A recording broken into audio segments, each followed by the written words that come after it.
రక్షకుడును విమోచకుడును ప్రభువైన యేసుక్రీస్తు వారి యొక్క పరిశుద్ధమైన నామములో మరొక సమయంలో దేవుని యొక్క వాక్యాన్ని ధ్యానం చేయటానికి ఆయన బిడ్డలుగా ఈ రీతిగా మనం కూడుకోవటానికి ప్రభు ఇచ్చినటువంటి మంచి సమయాన్ని బట్టి ప్రభువుకు కృతజ్ఞతాస్తుతులు చెల్లిస్తూ ఉన్నాను.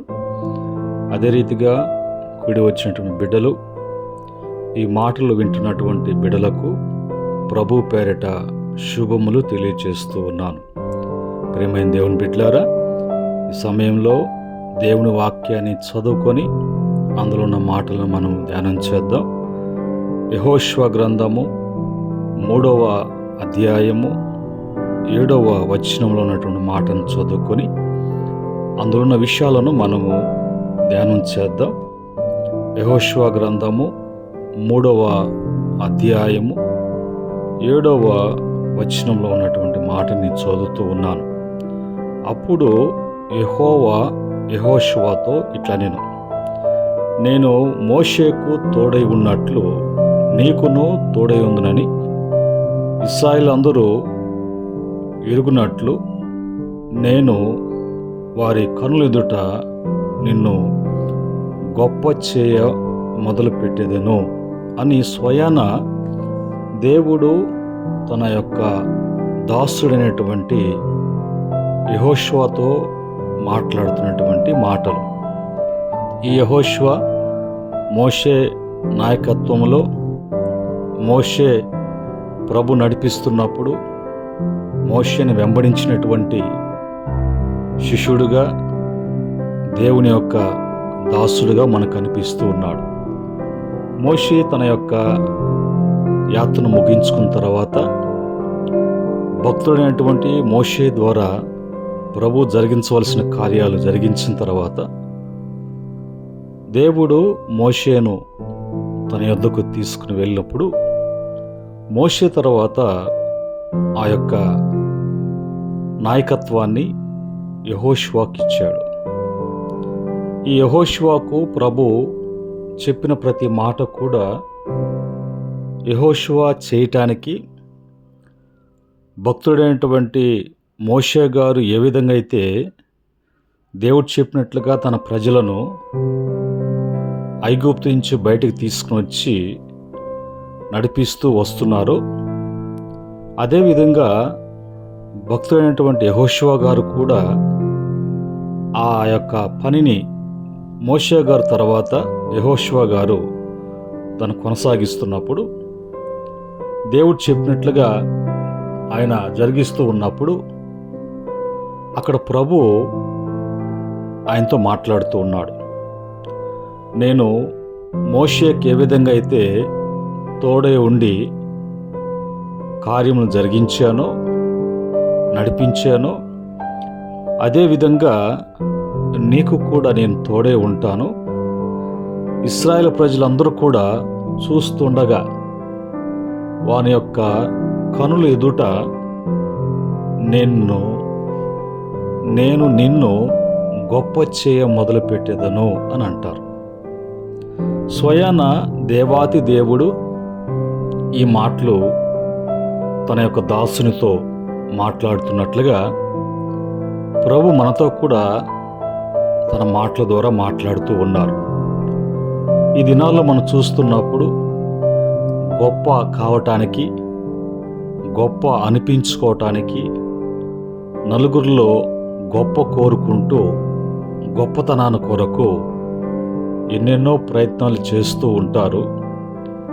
అనేక ప్రయాసలు పడుతూ ఉంటారు. అయితే ఆ గొప్పతనం కొరకు గొప్ప చూపించుకోవటానికి ఈ లోకంలో ఉన్నటువంటి వాటిని ఆకర్షిస్తూ ఆ లోకంలో ఉన్న ఏదైతే ఆకర్షిస్తుందో, ఏదైతే నేను ధరించుకుంటే, ఏదైతే నేను కలిగి ఉంటే గొప్ప అనుకుంటున్నాడో అవన్నీ కూడా గొప్పతనము అనేది మనిషి యొక్క తృప్తి కొరకు అనిపించవచ్చు. కానీ గొప్పవాడు, గొప్ప కార్యం జరిగించువాడు, గొప్ప చేయవాడు అయినటువంటి పరమందు ఆసీనుడైనటువంటి దేవుని వలనే అవన్నీ జరగాలి. దేవుడే గొప్ప చేయాలి, దేవుడే వృద్ధిపరచాలి, దేవుడే సమస్తము కూడా ఇచ్చి స్థిరపరచాలి. దేవుడు ఇవ్వకుండా మానవ ప్రయత్నాలతో ప్రయత్నిస్తే ఒకవేళ నష్టపోవచ్చు, కష్టపడవచ్చు, అది భారము ప్రయాసం కావచ్చు, లేదంటే అప్పుల పాలు కావచ్చు. వీటన్నిటిని బట్టి మనిషికి వచ్చేటువంటి ఆ ఒత్తిడిని బట్టి మానసికంగా రోగిగా కూడా మార్చబడవచ్చు. అయితే ప్రభు భక్తుడైనటువంటి యెహోషువ గారితో మాట్లాడినట్లుగా మనల్ని కూడా ఆయన గొప్ప చేసే దేవుడు అనేటువంటి మాటలు మనకు వినిపిస్తూ ఉన్నాయి. మరి యెహోషువ గారిని చేసినట్లుగా మనల్ని కూడా దేవుడు గొప్ప చేయడానికి ఇష్టపడుతున్నాడు. ఎప్పుడు కూడా ఆయన గొప్ప మనసు గలవాడు, గొప్ప ప్రేమ గలవాడు. ఆయన ఏదైనా కూడా తన బిడ్డల కొరకు ఆయన ఇవ్వటానికి, చేయటానికి, ఆ విధంగా ఉంచటానికి ఇష్టపడే దేవుడు. తన బిడ్డలను ఎప్పుడు కూడా తక్కువగా ఉండటానికి, తక్కువ చేయటానికి, ఉంచటానికి ప్రభు ఎప్పుడు ఇష్టపడరు. ఎందుకంటే తన బిడ్డలు ఎప్పుడు కూడా ఆయన ఏ విధంగా అయితే రాజులకు రాజు, ప్రభులకు ప్రభు, గొప్పవాడై ఉన్నాడో అలాగనే తన బిడ్డలైనటువంటి మనం కూడా ఆ గొప్పతనం కలిగినటువంటి వారంగా ఉండాలని ప్రభు యొక్క ఆలోచన. అయితే దేవుని వల్లనే నేను గొప్ప కావాలి, దేవుడే నన్ను గొప్ప చేయాలి అనేటువంటి ఆశ కలిగినటువంటి బిడ్డలుగా ఉన్నట్లయితే మనం చేయవలసినటువంటి పనులేమిటి, మనం ఏ విధంగా ఉంటే, ఏ విధంగా నడుచుకుంటే, ఏ విధంగా మాట్లాడితే, ఏ విధంగా ప్రవర్తిస్తే ప్రభు మనల్ని గొప్ప చేస్తాడు అనే విషయాన్ని ఒకవేళ వాక్యాన్ని బట్టి మనం చూసుకొని ఆ గొప్పతనం కోరుకుంటే బైబిల్ వాక్యం మాట్లాడుతుంది, దేవుని వాక్యము మనతో మాట్లాడుతుంది. యెహోషువ గారితో మాట్లాడినట్లుగా, భక్తులైనటువంటి మరి భక్తులతో మాట్లాడినట్లుగా మనతో కూడా ఆయన వాక్యం మాట్లాడుతుంది. ఆ వాక్యం ద్వారా ప్రభు మనతో మాట్లాడుతున్నాం. మొదటగా ఆదికాండము 12వ అధ్యాయము 2వ వచనములో దేవుడు తన భక్తుడైనటువంటి అబ్రహాం గారితో, మన మూలపితృడు, విశ్వాసకు తండ్రి అయినటువంటి మరి అబ్రహాం గారితో మాట్లాడినప్పుడు దేవుడు వెంటనే ఆయన విధేయత చూపించి, దేవుని మాటలకు విధేయత చూపించి ఆ విధంగా అబ్రహాం గారు నడుచుకున్నారు. కనుక అక్కడ ఆయన విధేయతను బట్టి ప్రభు మాట్లాడినప్పుడు, ప్రభు మాట్లాడుతున్నప్పుడు, ప్రభు చేయమన్నప్పుడు ఆ యొక్క మాటలకు విధేయత చూపించి ఆ విధంగా నడుచుకున్నాడు. కాబట్టి ప్రభు అక్కడే అంటాడు, నిన్ను గొప్ప చేసేదను అని అంటాడు. కనుక మన జీవితంలో కూడా మరి దేవాతి దేవుడు ప్రభు మనల్ని గొప్ప చేయాలంటే ప్రభు తన వాక్యం చేత, తన వాక్యము తన సేవకుల చేత మాట్లాడుతూ ఉన్నప్పుడు ఆ మాటలకు మనము విధేయత చూపించినటువంటి వారంగా ఉండాలి. కనుక మొదటగా మరి అబ్రహాము వలె విధేయత. రెండవదిగా మన జీవితాలలో ఓర్పు, సహనము అనేది కలిగి ఉండాలి. ఆదికాండము 26వ అధ్యాయము 12-13 వచనాలలో, ఆ పై వచనంలో కూడా ప్రభు ఇస్సాకుతో మాట్లాడుతూ ఉన్నాడు. ఇస్సాకుతో మాట్లాడుతున్నప్పుడు, ఇస్సాకును మీ తండ్రి వలె కాకుండా నీది కాని దేశంలో ఉండు, నీ ఆజ్ఞాపించినట్లుగా నా ఆజ్ఞకు లోబడి నా ఆజ్ఞ అనుసరించి నువ్వు జీవించు, నిన్ను గొప్ప చేస్తానని ప్రభు చెప్పారు. ఆ గొప్ప చేసేదానికి ముందు ప్రభు ఆజ్ఞాపించినట్లుగా ఇస్సాకు గారు ఎంతో ఓర్పు, సహనం, ఎన్ని పోరాటాలు వచ్చినా, ఎన్ని ఇబ్బందులు కలిగినా, ఆటంకాలు కలిగిన ప్రభు ఆజ్ఞ బట్టి, ప్రభు వాగ్దానం చేసినటువంటి వాగ్దానం బట్టి ఓర్పు సహనం కలిగి ఇస్సాకు గారు మరి ప్రవర్తించారు. రెండవదిగా మన జీవితంలో కూడా ఓర్పు సహనము ఇస్సాకు వలె. మూడవదిగా మరి దేవుణ్ణి ఆశ్రయించేటువంటి వారంగా ఉండాలి. 2వ దినవృత్తాంత గ్రంథాలు 17వ అధ్యాయము 4వ వచనం 12వ వచనము ఆ వచనాల్లో చూస్తున్నప్పుడు అక్కడ యెహోషువపాతు కనిపిస్తూ ఉన్నాడు.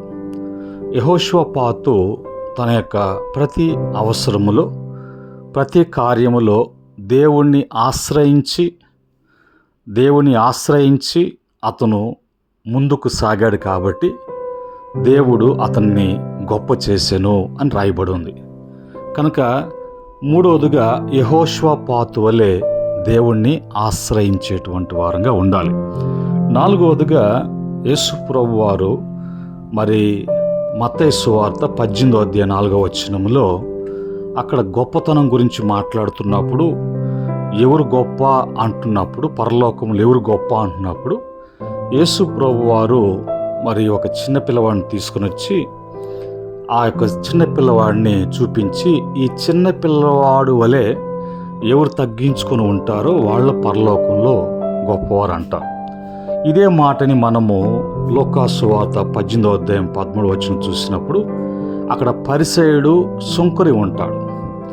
పరిసయ్యుడు ఏదేదో మాట్లాడతాడో, సుంకరి అతను తల దించుకొని తన గుండెలు బాదుకుంటూ, ప్రభువా నేను పాపిని, నీ వైపుకు నేను తల ఎత్తటానికి కూడా అర్హత లేదు అన్నట్లుగా తగ్గించుకొని అక్కడ మాట్లాడుతున్నాడు.